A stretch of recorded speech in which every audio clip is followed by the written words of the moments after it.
All right, so let's talk about guaranteed maximum prices. Oh boy, and overages.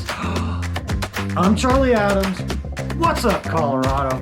This show is 100% satire.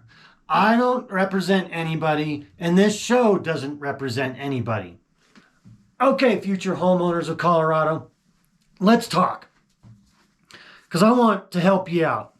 And we really need to understand what overages are and what guaranteed maximum prices are. Let's start with overages. An overage is just that. It's a cost plus. So say your estimate from your contractor came in at $84,000, and then they slapped on this overage of $27,000. And you're like, hey, wait a minute, what the heck is this $27,000? Well, they come to you and they say, oh, it's an overage. And you say, well, what the heck is an overage? Oh, well, our estimate was off. So, we were off by $27,000. So pay up. And you're forced to pay up. You don't really have a choice because in your contract, what they showed were just estimates. And there was nothing in that contract that said, hey, this is a guaranteed maximum price. Hey, you better do your estimating properly so that we don't get screwed. Any of that stuff, right? And this is real, by the way, Colorado and future homeowners. This is a very real situation that happens a lot. Now, it doesn't happen all that much with good, honest contractors, but it happens a whole lot with dishonest contractors. Dishonest contractors love to find homeowners that don't read their contracts, homeowners that don't use lawyers or somebody to review that contract, right?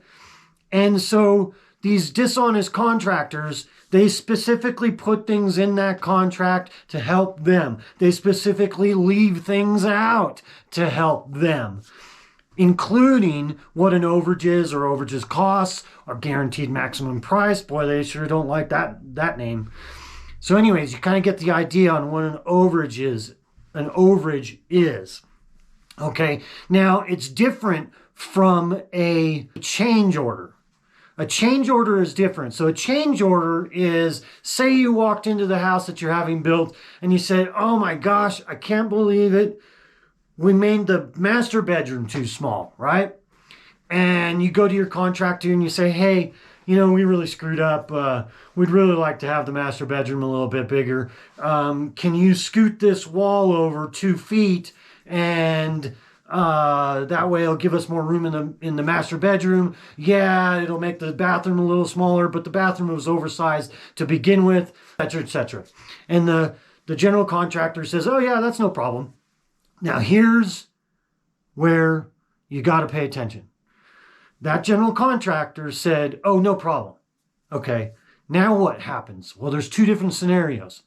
The first scenario is the honest contractor writes up an estimate, or actually a guaranteed, shouldn't have said estimate, a guaranteed maximum price for that change order.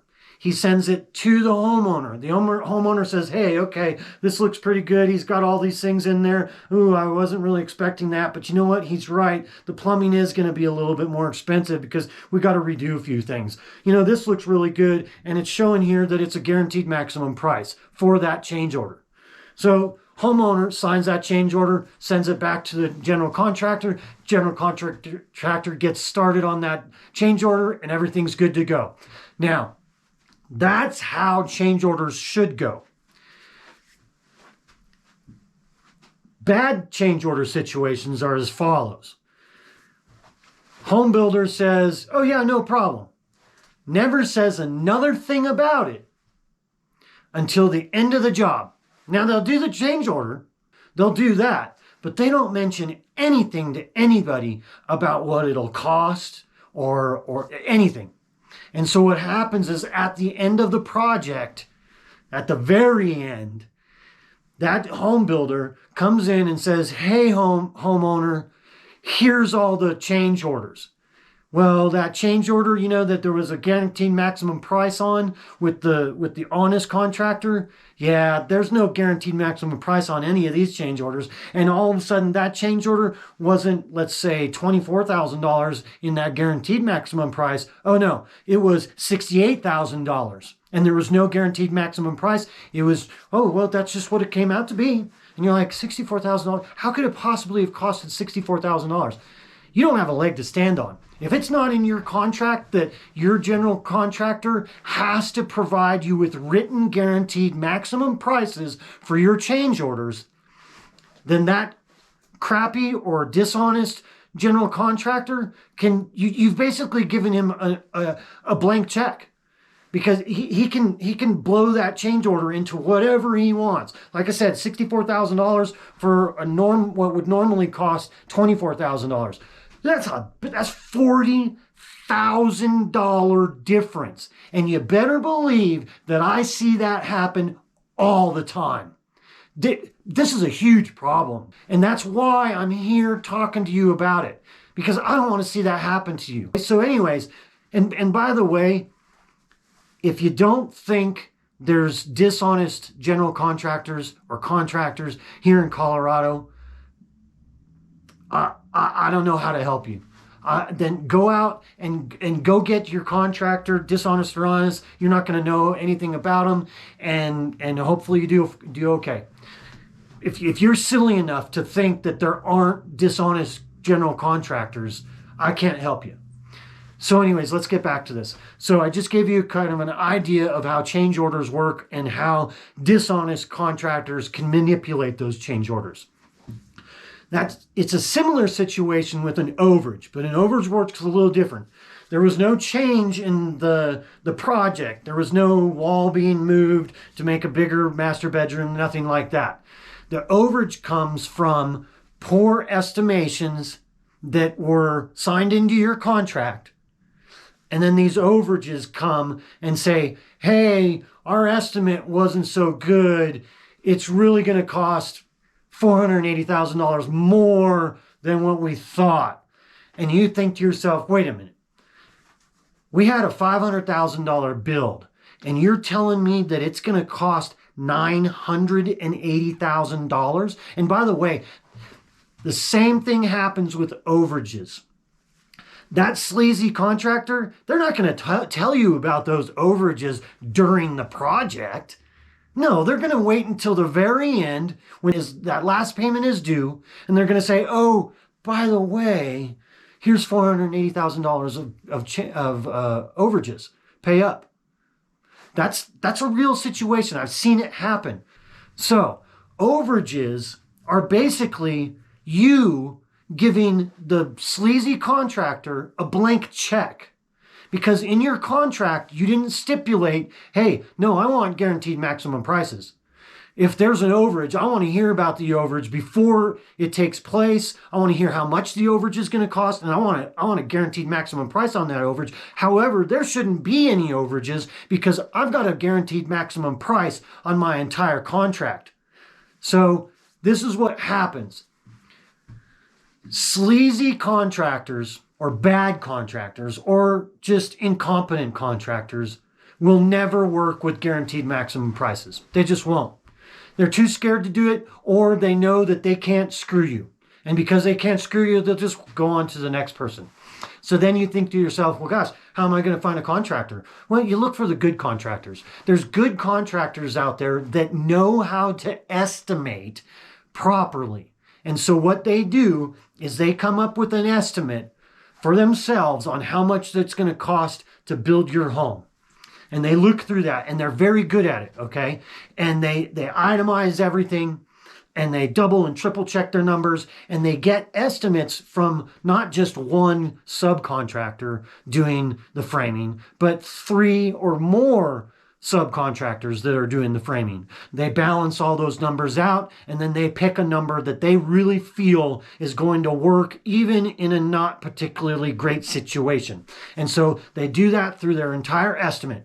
And then they'll put a little bit extra because they know they want a little bit of fudge room, right? Which, Hey, that's pretty fair. So maybe they'll up that estimate by 3%, let's say. Okay, 3% for an honest contractor that does this type of work. 3%, that's not bad. So they come up with that estimate. It says, and it comes to $500,000, right? And so you say, hey, great, I want this in a guaranteed maximum price. And that contractor says, yep, I already expected that. Let's do it. And you've now got a contract at a guaranteed maximum price of $500,000. Now with this honest contractor, everything in that guaranteed maximum price is honest, okay? And it is fair and balanced. So you move on, construction starts, you got a couple of change orders because you wanted to move a wall, or maybe you changed the color of the paint, but it was a day too late and they already painted half of the room. Okay, no big deal. That honest contractor gives you honest, guaranteed maximum prices for those change orders. You get to sign it before the work's done. He goes and does that work. Everything's great. Your house finishes up and the final bill is exactly what you expected. Okay, and so you wound up with a bill or with a total cost of that project at $500,000 plus your change orders. And maybe let's say your change orders ran $10,000. So now you're at $510,000. That's a great situation. You're going to be really happy about that situation. But with the dishonest contractor, yeah, that situation doesn't exist. With a dishonest contractor, if they even are willing, most of them, the vast majority, will not provide a guaranteed maximum price. Either because they really suck at estimating, or they know that they can't screw you. And that's really how they make their money, is through screwing people. So a lot of the dishonest contractors will just walk away, which is good. That's what you want. You want the dishonest contractors to walk away, because that tells you who the good contractors are, or it helps tell you. Now, there's a caveat to this. There are some dishonest contractors that will sign a guaranteed maximum price contract, but they'll manipulate the hell out of that contract. And you gotta be careful. You gotta read every last bit of that contract. And when it says, it'll squeeze in little sleazy things to manipulate things to their advantage. It'll manipulate that contract. So you want to be really careful with that. And my suggestion is hire not just an attorney, but a really good construction attorney. Look, you're looking at spending $500,000 plus, right? That's a lot of money. Unless you make millions of dollars every year, $500,000 is a lot of money. And for most people here in America, $500,000 is a huge amount of their retirement, usually in the form of real estate, i.e. your house. Okay, so it's a big deal. Spending $2 or $3 grand to hire a good construction attorney to review that contract, man, that's so worth it. You're spending $2 or $3 grand to save yourself from being screwed out of $480,000. You see what I'm saying? I'd spend the $2 to $3 grand in a heartbeat instead of risking myself getting screwed by $480,000. So, to sum up, guaranteed maximum prices, they're very important.